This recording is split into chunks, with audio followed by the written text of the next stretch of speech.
여러분 안녕하세요. 반갑습니다. 오늘은 5월 14일 수요 성경 공부 시간입니다. 사도행전 수후로 78번째 시간 함께 시작하겠습니다. 자, 예루살렘 성전 안에서 유대인들에 의해 잡혀서 정 밖으로 끌려나가 거의 죽을 뻔했던 사도 바울은 로마 군인 장교 천부장의 도움으로 목숨을 건지게 되죠. 이 천부장의 이름이 글라우디오 루시아라는 사람인데요. 이 사람은 바울이 로마 시민권자임을 알게 되어서 더 이상 바울을 예루살렘 성에 두게 되면 바울을 죽이려고 했던 자객들에 의해서 바울이 살해될 것을 알고 그 즉시 밤에 이제 그 당시에 유대 총독부가 있었던 가이사라는 곳으로 바울을 갖다가 이송해 보내게 됩니다. 그리고 이 천부장 루시아는 이제 편지를 써 보내서 이제 그 당시에 총독 벨릭스 각하한테 이 바울이 왜 여기서 붙잡혀서 재판을 받게 되었는지에 대해서 이제 편지를 써서 보내게 됩니다.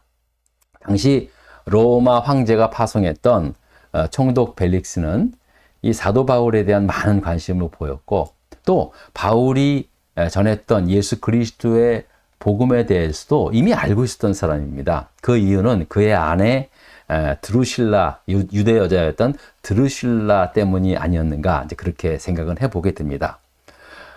이 총독 벨릭스는 이제 바울에게 많은 관심을 보였고, 당시 그 헤롯 왕궁에 있는 한 곳에 바울을 구금해 두라고 하고, 바울에게 죄수 취급하지 말고 그냥 자유롭게 누구든지 만날 수 있게 하고, 그를 그렇게 이제 그러면서 그를 그렇게 냅두라고 그랬죠. 그리고 나서 자기 아내와 함께 드루실라와 함께 종종 바울을 찾아와서 바울에게 이제 생명의 복음, 그 예수 그리스도의 복음을 전해 듣게 됩니다.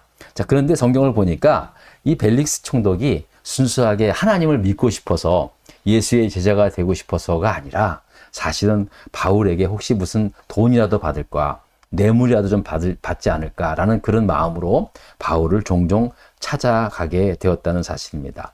또 한편으로 바울을 고소했던 이 유대 지도자들의 마음도 얻고자 하여 계속 바울을 구금 상태에 두었다라는 것입니다. 그러기를 몇 주도 아니고 장작 2년 동안 바울을 계속 구금해 두면서 그렇게 있었다는 사실입니다.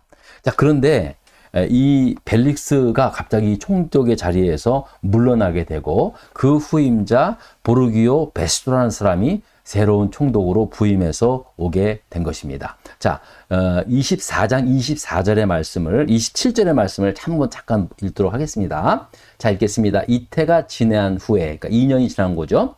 보르기오 베스토가 벨릭스의 소임을 이어받으니 벨릭스가 유대인의 마음을 얻고자 하여 바울을 구류하여 두어노라라고 얘기했습니다. 그러니까 벨릭스가 바울을 이제 구류하게 된 그 이유는 이제 아무래도 유대인들의 마음도 좀 얻고자 해서 자그마치 2년 동안 그렇게 구금하게 하였다는 사실입니다. 자, 갑자기 총독이 바뀐 이유에 대해서 성경은 말씀하고 있지는 않지만 역사가 요세푸스에 의하면은요, 이 벨릭스가 굉장히 탐욕적인 사람이었고 또 굉장히 폭군이었습니다. 폭정을 일삼는 그런 총독이었다는 것이죠. 그래서 그 당시에 유대인들을 400명을 죽이는 그러한 일을 주도함으로 말미암아 유대인들의 많은 원성을 사게 됩니다. 그래서 유대 지도자들이 로마 황제에게 탄원서를 보내게 되고 결국 그 탄원서로 인해서 이 벨릭스는 유대 총독의 자리에 물러나가 로마로 소환당하게 됩니다. 그리고 로마에서 이제 폼페이 도시로 이제 유배되어 보내게 됩니다. 그리고 그곳에서 AD 79년에 폼페이 최후의 날, 그 화산 폭발로 인해서 벨릭스는 그곳에서 그와 가족들과 함께 이제 마지막 비참한 최후를 맞이하게 됩니다. 원래 벨릭스라는 이름이 행복이라는 이름의 뜻이 있다 그러더라고요. 그런데 그는 실제로 그가 노예에서 해방되어 자유노예가 되었고 자유노예자에서 이제 황제의 눈에 들어서 결국은 그 유대 총독의 자리에까지 이른 진짜 초고속 승진을 거듭하면서 진짜 그 당시에 입지전적인 그런 인물이 되었는데 그의 인생 말년에는 그런 참 비참한 그런 최후를 맞이하게 되었다라는 것이죠. 자, 이렇게 이제 벨릭스의 후임으로 이제 베스도라고 하는 새 총독이 부임을 하게 됩니다. 그는 부임하자마자 3일 뒤에 바로 예루살렘으로 올라가게 됩니다. 아무래도 예루살렘은 그 당시에 그 유대 지역의 가장 중심지였고 그곳에 유대 지도자들이 있었기 때문에 이 새로 부임한 베스도는 유대인들의 마음을 얻고자 제일 먼저 예루살렘에 올라가게 되었던 것이죠. 자, 문제 1번을 좀 보도록 하겠습니다. 자, 다 같이 새로 부임한 베스도 총독이 예루살렘으로 올라갔을 때 대제사장들과 유대인들이 그에게 무엇을 요구했으며 이유는 무엇이었습니까? 라는 질문입니다. 자, 말씀을 한번 보겠습니다. 1절서부터 3절을 읽겠습니다. 다 같이 읽겠습니다. 시작.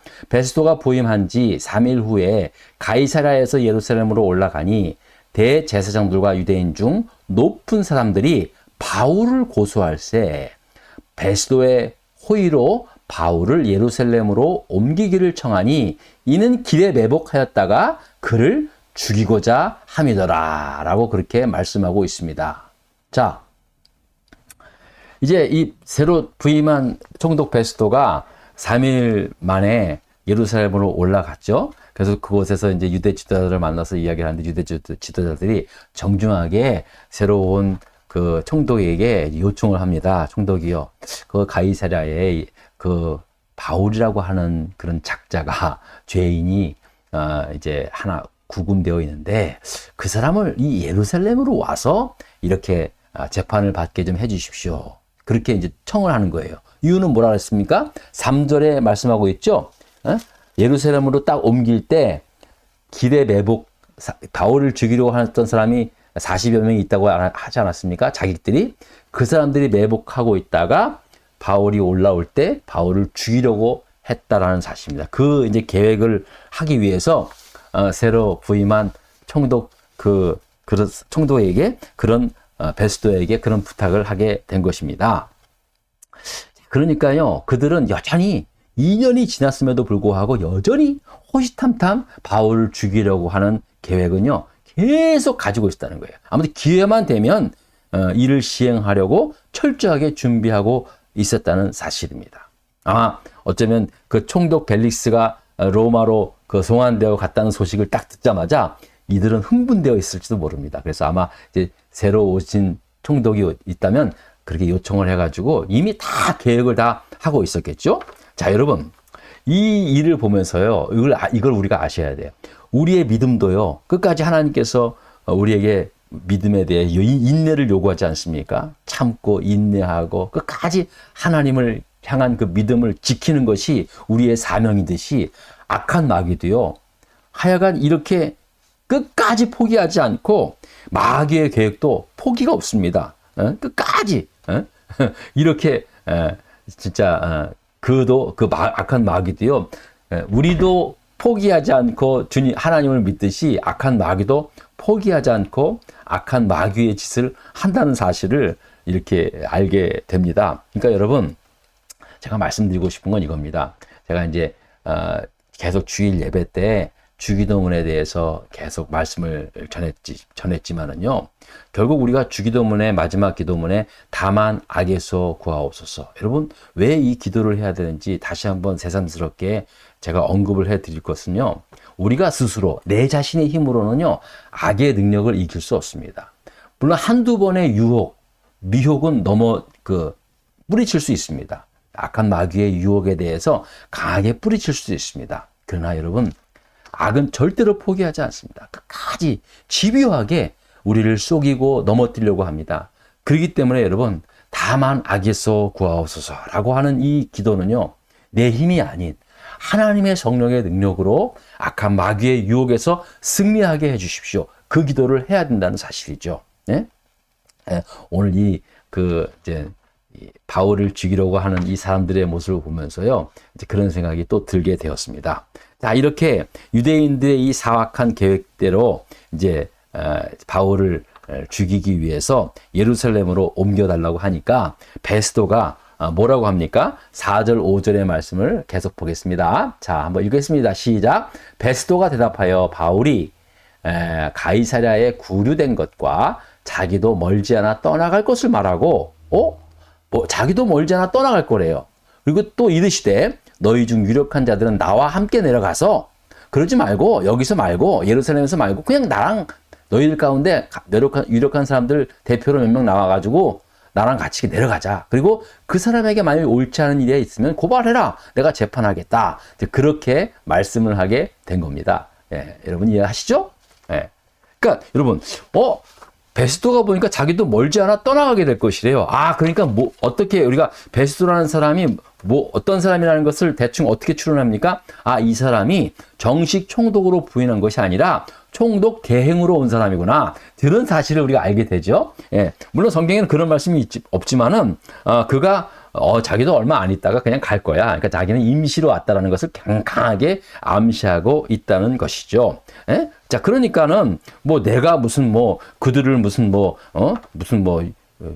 베스도 입장에서 봤을 때 내가 뭐 저 유대 사람들한테 무슨 뭐 이렇게 잘 보이려고 그들이 요청하는 것 해주다가 자칫 뭔 일이 나면은 그 사이에 무슨 일 나면은 자기 출세기에 지장이 있을까봐 그저 그렇게 큰 일을 만들고 싶지 않았던 거죠. 자, 그래서 당신들 가운데 몇 명이 나랑 같이 내려가서 그를 고발해라. 그럼 내가 그렇게 판결을 하겠노라. 그렇게 이야기를 한 겁니다. 자, 그래서 결국 유대 지도자들이 베스도의 말을대로 몇몇이 같이 가이사라로 내려와서 바울을 고발하게 되는 거예요. 그래서 그곳에서 재판이 또 다시 재개가 되는 것입니다. 그게 이제 계속해서 25장의 말씀에 이어져 내려오고 있습니다. 사실 전임 총독이었던 벨릭스가 이제 2년이 지났잖아요. 사실 그 전에 이미 다 결심 판결을 내렸으면 됐어요. 끝난 일이에요.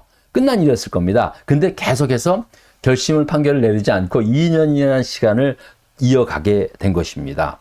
근데 여러분, 이 과정 동안에 바울도 답답했고 바울을 고소한 사람들도요, 굉장히 답답했을 것입니다. 근데 이 모든 것이 결국은 하나님의 인도하심이었다는 것이죠. 만약에 우리가 이렇게 추론해 볼 수 있습니다. 벨릭소가 포악한 벨릭스가 돈을 좋아했던 벨릭스가 계속해서 총독의 자리에 있었더라면요, 아무리 바울이 로마 시민권자였더라도 이 벨릭스는 그 당시 유대 지도자들에 의해서 지도자들과 함께 뭔가 딜을 좀 했을 거라는 것이죠. 그렇게 제가 이제 상상을 해보는 거예요. 이 사람이 이 벨릭스가 보통 사람이 아니잖아요. 돈 막 그냥 포악하기도 하지만 또 굉장히 많은 탐욕스러운 사람이었기 때문에 바울에게서 돈을 바라고 자꾸만 만나는데 이거 바울에게서 돈이 안 나오면은 바울 때문에 바울을 죽이려고 하는 그 유대 지도자들하고 이렇게 딜을 해서 바울 그 돈을 받고 바울을 내줄 수 있었잖아요. 그죠?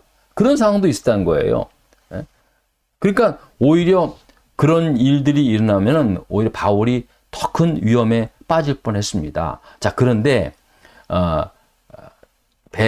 그가 이제 아웃되고 새로운 총독이 베스도라는 사람이 부임해서 그로 인해서 다시 재판이 재개됨으로 말미암아 바울이 어떤 일이 일어나느냐? 바울이 결국은 로마에까지 가는 그런 일들이 일어나게 된 것입니다. 이 놀라운 일이에요. 다음 주에 제가 말씀을 드리는데요. 여러분, 여기서 한 가지 우리가 알 것은 바울의 입장에서 봤을 때도요. 자, 구속된 채로 억울하게 2년의 시간을 흐릅니다. 답답해요. 얼마나 답답합니까?